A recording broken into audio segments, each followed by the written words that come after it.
What is good, everybody? Welcome to another Niners Nation Instant Reaction podcast. I am Rob Stats Guerrera, and oh man, can we just skip ahead to the start of the regular season, please? Like, I've seen enough already. This team is going to be good. I just want to jump ahead. We don't need the third week against the Texans. Just that we're good. Everybody's played. I like what we've seen.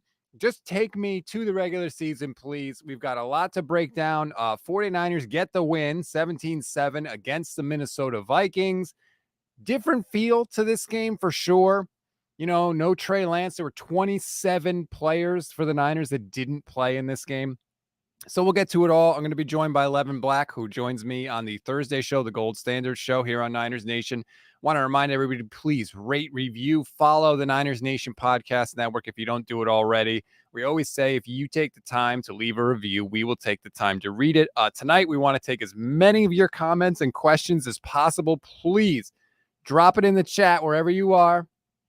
We will absolutely talk about it. We will break it all down.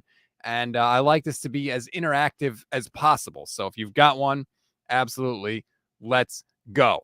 All right, things that jumped out to me. And I have more takeaways from the early part of the game than the later part of the game because, you know, this was the game where not a lot of people played as we welcome in Levin Black. What's up, Levin? Not a whole lot. The game got a little more interesting towards the end, but that first half was pretty boring. I mean, look, this was like the week that the goal was everybody just get through it, right? Like the goal was not to get anybody hurt and just get through this game, but they won the game. And, you know, as I just said before you hopped on, like I've seen enough. Let's go to the regular season now. We're good. Yeah, still one preseason game to go, and then a wonderful, what is it, like 17-day break? 17 days, yes. Yeah. That's going to be a wonderful 17 days, let me tell you.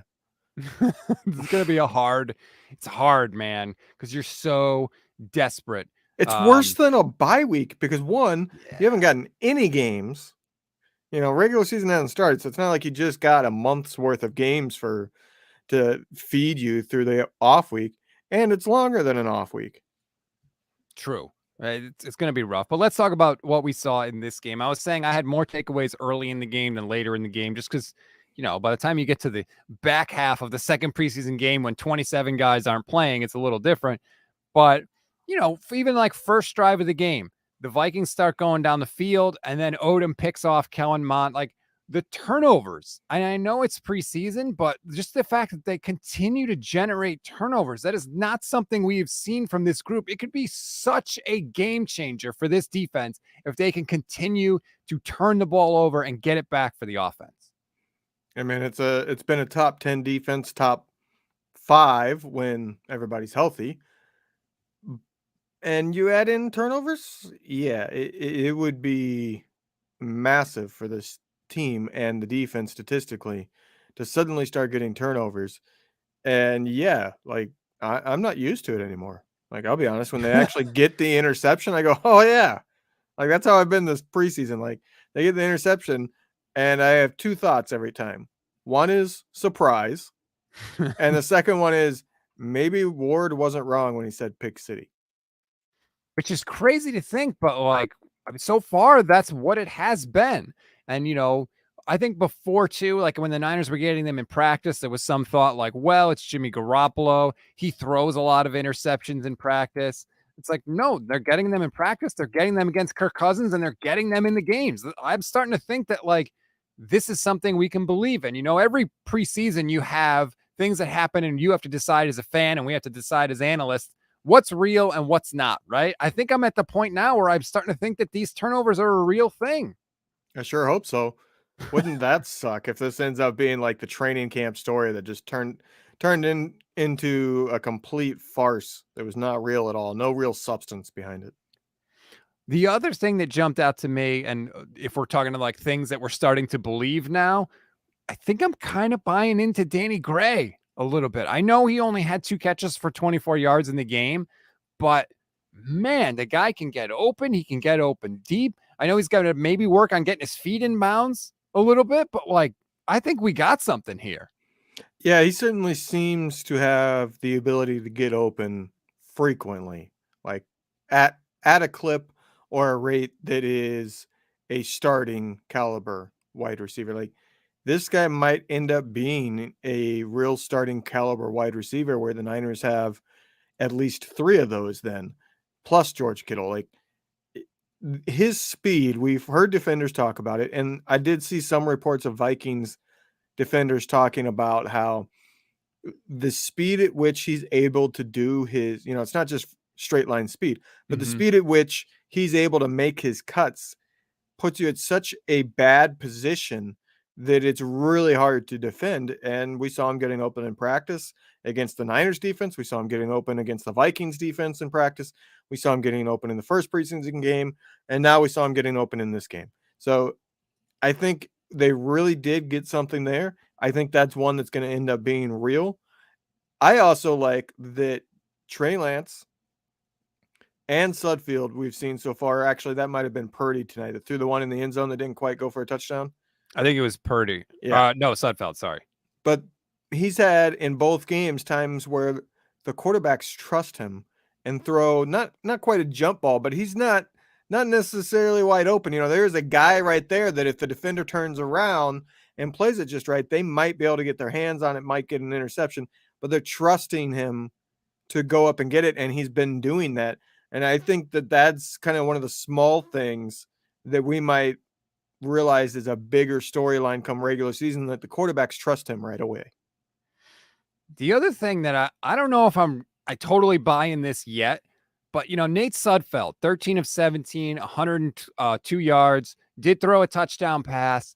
I heard Guy Haberman describe it this way, and I think it's dead on. He said the backup quarterback is like your emergency contact. You don't necessarily need to go with like your best friend or your closest friend for the emergency contact. You need to go with the most reliable, the person is going to answer the phone.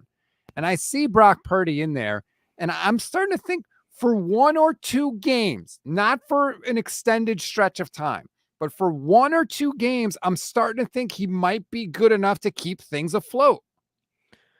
I had this thought on Brock Purdy. You can see he's very raw. I think he has a long way to go with the mental aspect of the game.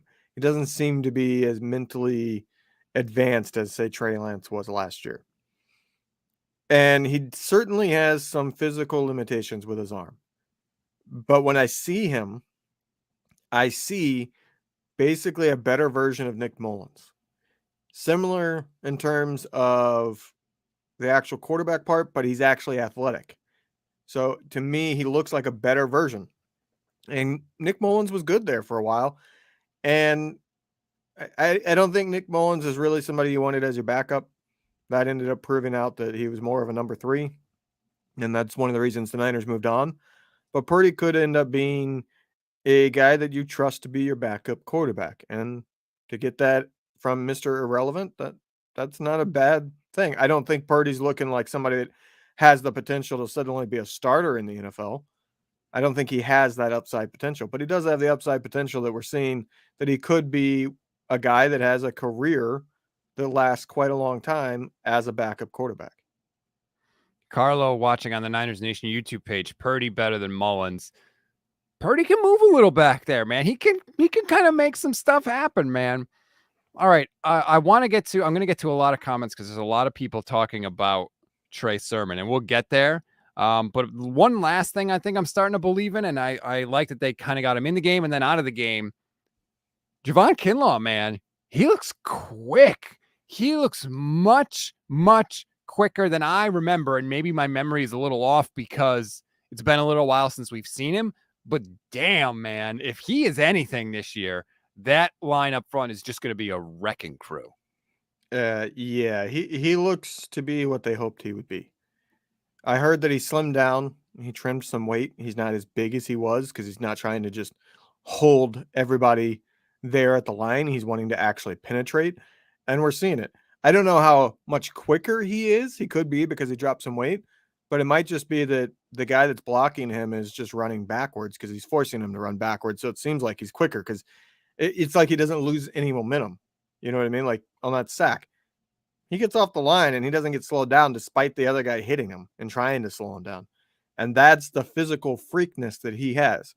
I don't think there's any argument for the 49ers and maybe even the entire league that he is the biggest physical specimen in the entire league. Like, he is a that's freak bold. size. Well, there's a lot of guys that are freaks, but they're 6 foot, like Aaron Donald. He's a freak. His first step is ridiculous for how big he is. Yeah. But he's only 6 foot. Like, his size is insane.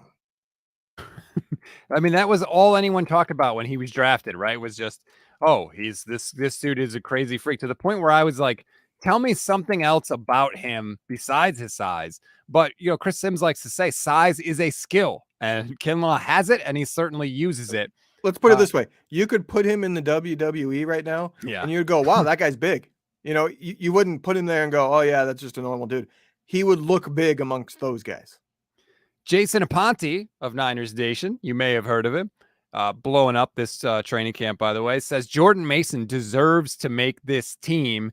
He had a good night, 9 carries, 57 yards. He just, he's carried over all the momentum that he seems to have built up during training camp into these games. And I kind of agree with Jason, because the other comment, Levin, that I am seeing everywhere, and Blair watching on the Niners Nation YouTube page, Trey Sermon sucks, basically. Blair says Sermon's a 3rd-round pick that's going to get cut. Like, it's constant, the Trey Sermon hate. Look at this, Mr. Two Phones. They need to trade Sermon, get a bag of Doritos or something for him. I'm sad, and I know he might have been a little banged up coming into this game, but man, he just looks like he doesn't have it. That was my biggest takeaway from this game. And I tweeted it out right before we came on. To me, he's at the bottom of the depth chart. And of all the running backs that are on this team right now, he is the bottom. Now, he might make the team just because he was a 3rd-round pick, and Shanahan won't want to give up on the potential, but he shouldn't make this team. He is the worst runner on this team. And what really frustrated me tonight, you can say his injury, but what the mistakes he was making tonight had nothing to do with injury. We saw the same things he was doing as a rookie, and that was he gets the ball, the hole isn't massive like he's used to at Ohio State, where they just overpower everybody. And so what's he do? He starts jumping side to side, waiting on a hole develop rather than just going straight forward and picking up what he can get. And that's my problem. And that's what Kyle Shanahan hates. He hates when running backs do that. Yeah. And then on top of that, when he does go straight forward, he's not pushing the pile. He's not hitting. There's no power there. I don't get it. There's no power there. We saw a lot more power from TDP and Mason tonight. They were breaking tackles consistently. Whereas Sermon, the moment somebody got hands on him, he went down. What's up, Jason? Thanks for what's up, guys? in. I was actually just like joking, Rob, like when I said that or whatever, actually, about joining the show. But hey, I mean, I cannot turn down a chance to talk 49ers football with Levin and Rob. So Jason threw it in the comment, like, oh, thanks for the invite. So then I sent them the link. And that's what it is. If you throw it out there, I'm going to hit it back to you. We just put your comment on the screen about Jordan Mason deserving to make this team. Trey Sermon is getting crushed right now in the comments. Yeah. And look, I think it's very fair, because even when Trey Sermon was healthy, I think these concerns were valid. Talking about like not hitting the hole and trying to bounce things outside. I could say that about Tyrion Davis-Price on that 4th down. You kind of have to get right to the hole. Like, don't dance around. This is the NFL. Even if they're backups, they're going to get there. But I do want to point out that Trey Sermon did have to work through an injury today to get on the field. So I at least want to put that out there. Now, having said that, going back to what I was just talking about, that was when he was healthy. Those are the same concerns. So an injury certainly doesn't help, but the drop, and that's something that happened a bunch at camp on one-on-ones. Like, he would win the route and then lose the drop. Like, that's the thing. It's again, I think the real big issue is going to be, do the 49ers admit their mistake in any way or anything like that? Like, it's a 3rd-round pick. We're not talking about getting rid of a 5th-round pick. Like, this is a valuable pick. Like, so valuable that in the next round you would think about taking a punter. Sorry, I'm just having a little fun. But yeah, I mean, I think it's going to be interesting to see how this happens. Now, the Jordan Mason thing, that has been real anytime he's been asked. If Jordan Mason got 3 reps at camp, all 3 of them he stood out. If Jordan Mason got 11 reps, every single one he stood out. And you saw it today. 6 yards a carry. I don't care who it's against. You love the running style. This looks like a guy that Kyle Shanahan could, if he would like picking people out of like traits and things like that and watching them run, this feels like a Kyle Shanahan guy. I mean, Elijah Mitchell was drafted late, and look, he becomes RB1. So, yeah, I think the Jordan Mason thing is real.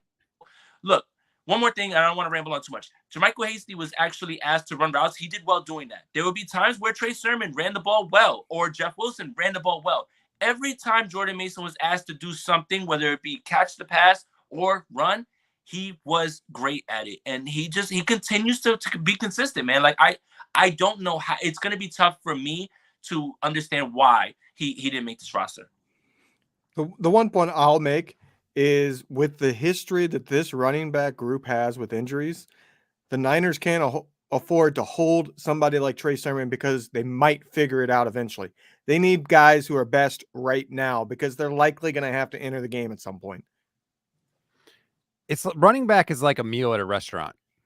After a couple bites, you know whether the meal is good or not. You don't need to finish the food on the plate before you decide if it was good. It doesn't take that long. Like you said, Elijah Mitchell, we saw, boom, we know. Andre watching on the Niners Nation YouTube page, regardless if it's a 3rd round pick, you can't keep Trey Sermon just because of that. If we keep him, one of our other rookies will get picked up by another team. And that's the thing, right? Like if you cut JaMychal Hasty or Jeff Wilson, you can pick them up again later. Like no one's busting down the door to get them. Whereas if you if you cut Mason, he might get picked up by another team right away. My hot take is this: Jordan Mason's going to be playing on a roster. I just hope it's the 49ers roster.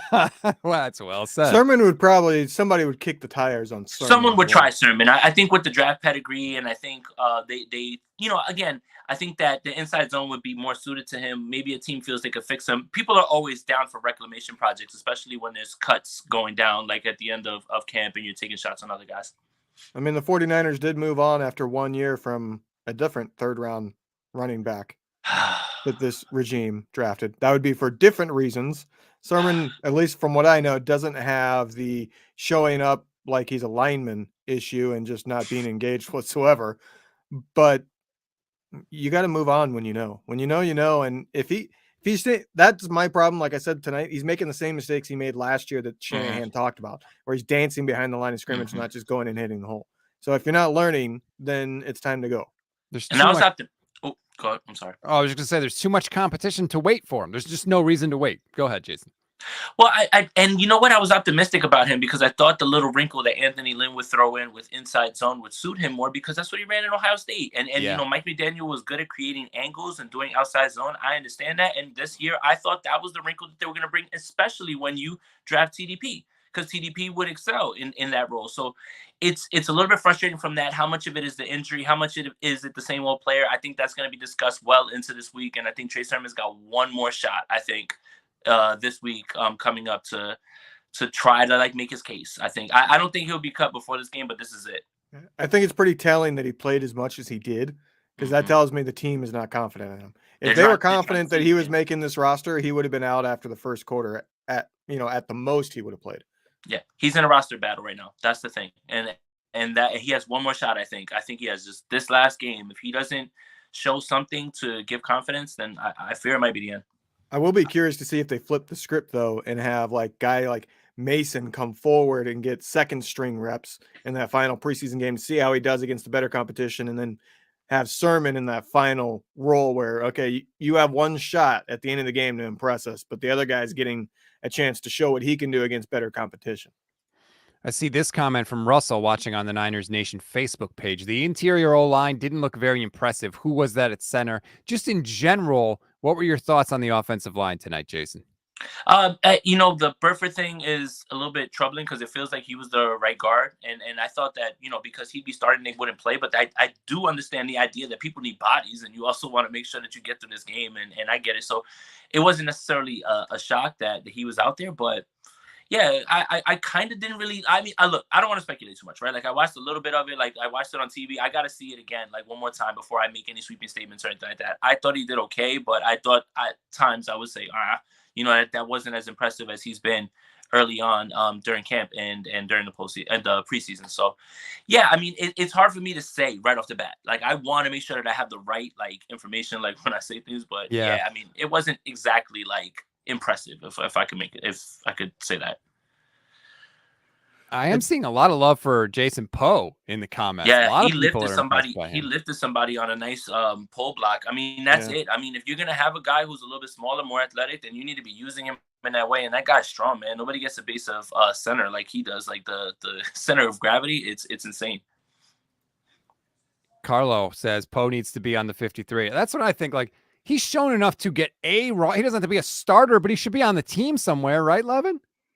It depends on how confident they are that he could go in and actually play as like a starting role rather than just being a gimmick. Because the problem is he's in the position where he needs to have versatility to be able to go in and actually play guard full time if need be due to injuries. We have seen that happen with the Niners. And if you're not confident that he could actually play a full game in that role, you probably have to keep one of the other guys that has a little more experience doing that and hope he makes the practice squad where you can get him a little bit more reps there in the practice squad and get him up to speed so that maybe next year he can stay full time. So I don't know. Right now, I would love to see a play where he's the fullback and you have Trent Williams pull pre-snap in motion for, go first, get that Trent Williams pulling where then Jason Poe is coming right behind him through that gap as the fullback to clear it out. Can you imagine that Trent Williams with speed at snap and then Poe coming behind him and then the running back right behind that? Like that would be amazing. Even I actually had the thought after last preseason game, I was thinking like, what gimmick plays would I like? A direct snap to Trey Lance where he runs so that he's there even faster with those two guys just blowing up. Can you imagine being a defender and going, these two guys are coming at me with speed? Like pick your poison. Which one do you want to get hit by more or least? I would hate that as a defender. I think defense. Oh, go ahead, Jason. No, I'm sorry. I just think that, again, when people are confident in this team, yeah, you're confident because they're top heavy, but we're confident because they're depth. Like, and there's going to be guys who don't make this team that are very good football players. And it's not going to have anything to do with the fact that they were bad in any way. It's a numbers crunch and they will be on rosters. Like this team, you're going to have to, I would love to hear every case for why you thought that this person should play, because it'll be that close coming down to certain things and certain players. Like, the defensive line is always going to be that. And there's going to be running backs that aren't going to make it, but are going to get picked up immediately. Vice versa on like wide receivers. Like this team is like super deep right now. So I think that's what a lot of people are like, yeah, they're top heavy. Got it. But the depth is got to be something that this roster from top to bottom is like, it's so stacked. And that's not even being a homer. There might be a handful of these guys that end up being Seahawks in a couple of weeks. Not just the traditional one or two, but maybe a full handful. God, why do you have to go ruin the night? No. That's the sign of a good team, though, is that when you are making your roster decisions, number one, they're difficult. And number two, the people that you are letting go are good players. Speaking of good players, a couple defensive rookies I want to give a little love to. Drake Jackson. Still finding a way to flash. And I was nervous because I saw that shoulder kind of hanging down last week. I was worried that he might be out. Not only did he play, but he looked good. And Samuel Womack, again, another takeaway, man. Like he's roster spot for sure. Now we're talking like, how could he crack the nickelback position with Sam Womack? Womack has that knack. He's gotten multiple turnovers. And, the fumble tonight, it just bounced right to him, and he jumped on it. But some guys just have that. Some guys, they just, for whatever reason, they get tons of turnovers. I don't know if it's just luck or if they have this ability that you can't quite truly see where they're always in the right position so that if something does happen, like the ball pops loose, they're able to get it. And that's the thing is all right, again, on that same play, I want to highlight Malik Turner. Because Malik Turner has the early penalty. That looks bad. You saw Kyle Shanahan didn't like that, right? But Malik Turner comes right back and not only has that catch, but he is the one who forced the fumble. Malik Turner, you're going to have a tough time keeping him off the 53, in my opinion, too. So, yeah, Womack was right there. But, again, depth and how this team moves. Like, if you don't contribute in one way, contribute in another. That's why it's going to be so hard. I think it's going to be hard to keep Malik off. But, yeah, Womack just seems to be in the right place, and that's good. There's players that are like that, and he's just shown all the reps when he's been there at camp. Most impressive moment of the night? I'm gonna pick Danny Gray's gritty in the end zone and the 2-point conversion. They were so mad. They were so mad. Did you guys watch the Bay Area portion, or did you watch the Vikings one? I had the Vikings. I had the Vikings because I watched on that NFL Plus thing. They were so mad. I had so many complaints with why they were mad. The gritty wasn't formed in Minnesota. Everybody does the gritty across the NFL. Debo did it against the Vikings in their stadium, in Levi's. And it wasn't even born in Minnesota. Like, who cares, man? Like, it's like those guys were stuck up the entire time. It was like, I didn't understand that was biased coverage because they were trying to find they were talking bad about Trey. He wasn't even playing. Like, it was weird, man. Yeah, well, first of all, I love Paul Allen, the Minnesota Vikings he's the radio voice, but he was doing the play-by-play for this game. I love him. I know him a little bit just because he was tight with Mike Florio of Pro Football Talk, so I got to know him. I love him. Drop. But, yeah. It's a little flex. It's all right. It's whatever, man. I'm flexing a little on a Saturday night. Leave me alone. But I mean, that's what I think makes him great and why people like him. He's a little bit of a homer, and that's fine. He's a local announcer. I'm not going to get on him too much for that. But I did think it was funny that the reaction. I like Danny Gray throwing a little, mix it up a little. Kinlaw did it earlier in the game, and you know why they didn't say anything to him. Yeah. Speaking of Kinlaw, I would say that's probably my most impressive moment. His sack where he just manhandled the guy. Like that's an offensive lineman in the NFL that literally couldn't match up with him. He just totally made him backpedal, blew right through him like he was nothing. How about this comment from Big Block 69? Danny Gray dance moves greater than Justin Jefferson dance moves. Jefferson's pretty smooth. He got ways to go, man. JJ's that guy for real. Now, Danny Gray dance moves are better than Kirk Cousins' dance moves. I'll give you that one. Levin, I don't know, man. Like now we're really gonna disagree here too, man. He kind of. I think Kirk's gritty's so bad, and that's it. Like it's just it's. If Danny Gray's dance moves are better than Justin Jefferson's, it's the only thing he does better than Justin Jefferson, and that's not a knock on Danny Gray. Nope. Justin Jefferson is. They traded Stephon Diggs, and they won that trade. Jefferson's better than Diggs. Yeah, and that's no slight at Diggs either. Diggs is a top 5 guy, but they've just done it the right way. I mean, you couldn't have nailed it out of the park better than that. Tell me to pick a wide receiver to put on your team. He's my number one pick. Yeah. Right now, at his age, not even close. And he's gonna have his best season somehow he's had the 2 best seasons that a wide receiver's ever had in the game, and he's about to have his best season this year. 2 seasons in the league, both over 1,400 yards. Last year, he had over 1,600 yards. Anyway, this isn't a Minnesota Vikings podcast, but but other players are good, Rob. It's all right, man. Yeah, I like to give a little bit of love. I have to admit, I didn't see all of this game. Were there any major injuries that I should be worried about? I didn't see about any or hear any, but sometimes I know when you're watching intensely, you can kind of pick up on stuff maybe that no one notices. Hamstring injury, another one. Who? They're back. It's the new high ankle sprain. Yeah. Austin Mack. Okay. Well, I want Austin Mack to heal up and get well, but if I had to pick someone to get injured in this game, he might have been it. Sorry. Yeah. I mean, I can live with that. Like, we don't need any more serious injuries. I didn't notice any others in terms of injuries. Nah, it was nothing big. John says, I was scared as hell watching Kinlaw play all those snaps, though, with his injury history, not going to lie. Kenny says Trey Sermon's ego is very hurt. Well done, Kenny. Appreciate that. I mean, yeah, that's going to be dicey. Now I just want to fast forward to the regular season. Just please get me there. Like Trey's going to play. Everyone's going to play, right? I would assume most of the starters are going to see at least some time on Thursday. Remember, the last preseason game for the Niners is this Thursday against the Texans. I just get him in for like a series and then get him out. And Nick Bosa don't even travel with the team. Nick Bosa, like you're good. He can stay back at Levi's and hang out with Jimmy. Man. I knew that'd get you both. You just couldn't let it go. Just get him to week 1. Get him to week 1 at this point. I mean, if you want Trey to get some snaps, that's good. I think it would be good to see the offensive line just be cohesive for a little bit. You do want to get rolling. There is an idea that you can roll into the season cold. So I get that portion of it, like getting some reps, things like that for guys. I don't have too big of an issue with it, but yeah, just get them to week 1. Let them play a little bit, let them get some cohesion, get something going, and get some momentum going into the game. I think you take it by ear. Play them one series. If Houston Yeah. doesn't look like they're doing anything, getting pressure, their defensive line, they're not trying to run blitzes, nothing, maybe give them a second series. If Houston's out there trying to be fancy and run blitzes, you don't need them to have him out there. Or if the D-line's just dominating for whatever reason and he's gotten hit, you don't need to have him out there.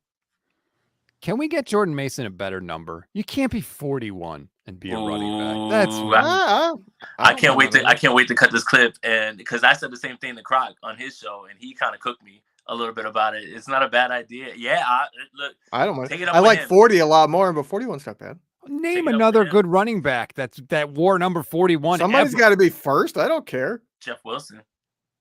Oh, dude. I got him. What number? William Floyd was 40, right? Or was he 40? Yeah, he was a badass. Yeah. So, like, if you wanted to wear 40, like, all right, I could get on board with that. But 41 just as long as he doesn't go to like 46 in the Alfred Morris territory. That's true.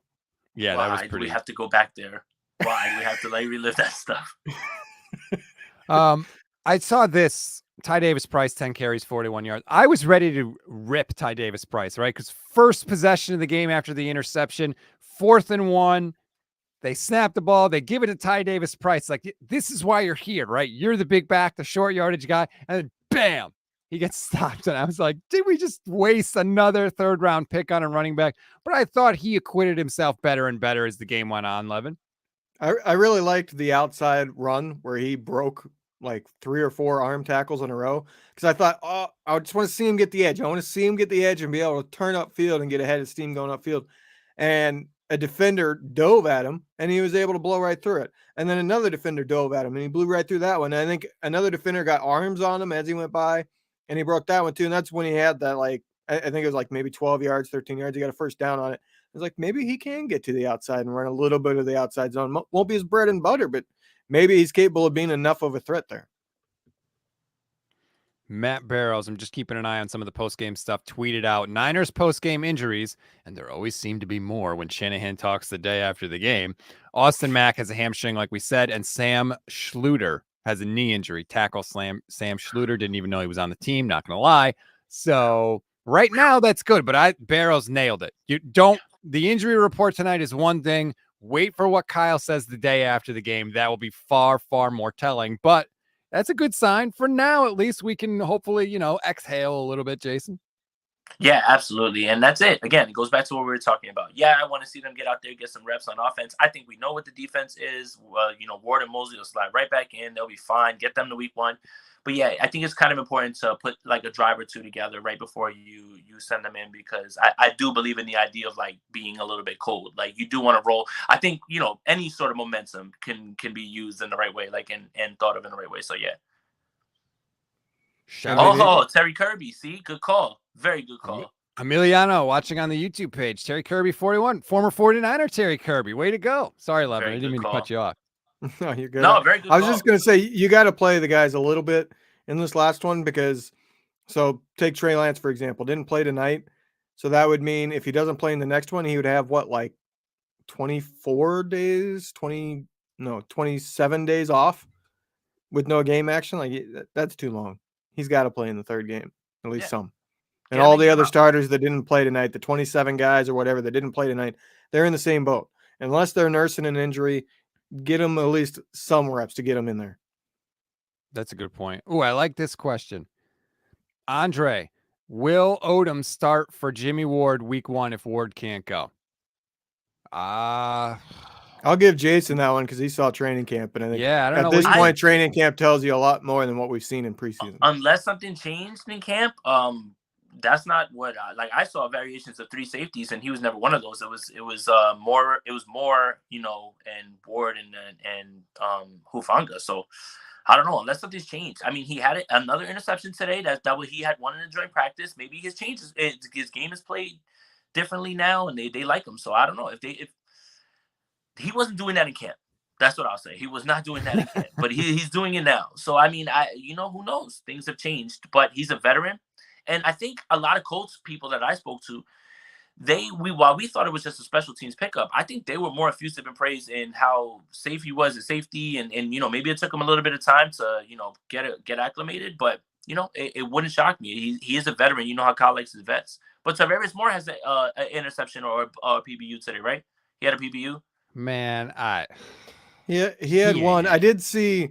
I was trying to watch, but it's hard to watch with the broadcast. It seemed to me that Moore wasn't filling in the run game very well. He kept picking the wrong hole, and the running back would be the next guy over. But we'll know more about that when you see the All-22, if you can actually see the All-22 thanks to NFL. I would not pay for that app.